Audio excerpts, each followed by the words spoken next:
I think that if you have what the creationists would call an evolutionary worldview, you won't hold certain ideas sacred.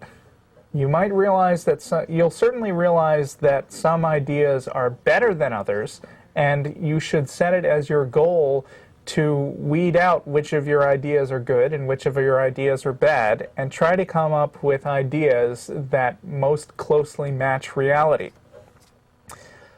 I think that religion actively discourages that. I think by the very nature of religion, what they do is put forth some text or some group of leaders, and they'll say, this is absolute truth. It may not be questioned. It's definitely right. And when you get in the habit of assuming that what you believe is definitely right, and only hanging out with other people who believe that it's definitely right, you get intellectually lazy. Yeah. I don't think I could possibly put it as well as a great famous atheist who also had this thought. So I'm going to read a quote from Douglas Adams, who died last year. That was last year or the year before? Was it last year? It was like 2 years 2 years ago. Wow, time flies. Yeah. Yeah, there it is up on the screen. You can see the issue of the American Atheist newsletter in which Douglas Adams was interviewed. And they asked him, well, Douglas, how did you become an atheist? By the way, for those of you who don't know, Douglas Adams is the author of many very funny books, particularly the Hitchhiker's Guide to the Galaxy series. So here's what Douglas Adams said. In the years I'd spent learning history, physics, Latin, math, I'd learned the hard way something about the standards of argument, standards of proof, standards of logic, etc. In fact, we had just been learning how to spot the different types of logical fallacy, and it suddenly became apparent to me that these standards simply didn't seem to apply in religious matters.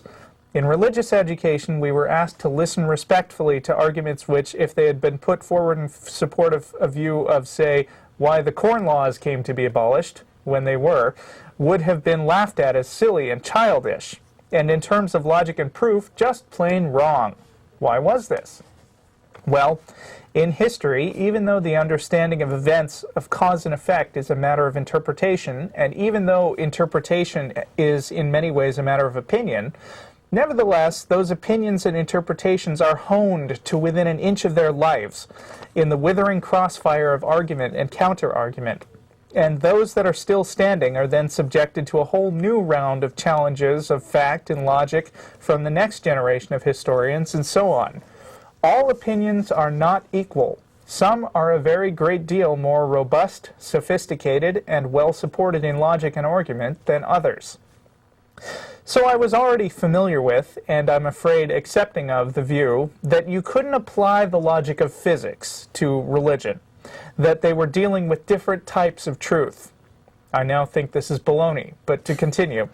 What astonished me, however, was the realization that the arguments in favor of religious ideas were so feeble and silly next to the robust arguments of something as interpretative and opinionated as history. In fact, they were embarrassingly childish. They were never subject to the kind of outright challenge which was the normal stock in trade of any other area of intellectual endeavor whatsoever. Why not? Because they wouldn't stand up to it. That's my opinion. Put up that phone number now. I'm sticking to it.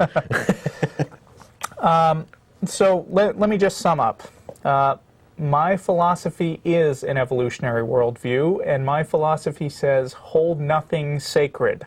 Question everything, even your most cherished beliefs. You know, people often ask me why I refuse to express the strong atheist position, which is basically, I'm positive that no God possibly exists. I'm not positive that no God could possibly exist. And the reason why I don't take a strong atheist position is pretty simple. It's not because I think there will turn out to be a God. It's just because I think the only way to be intellectually honest is to assume that your beliefs, any of your beliefs, might be wrong.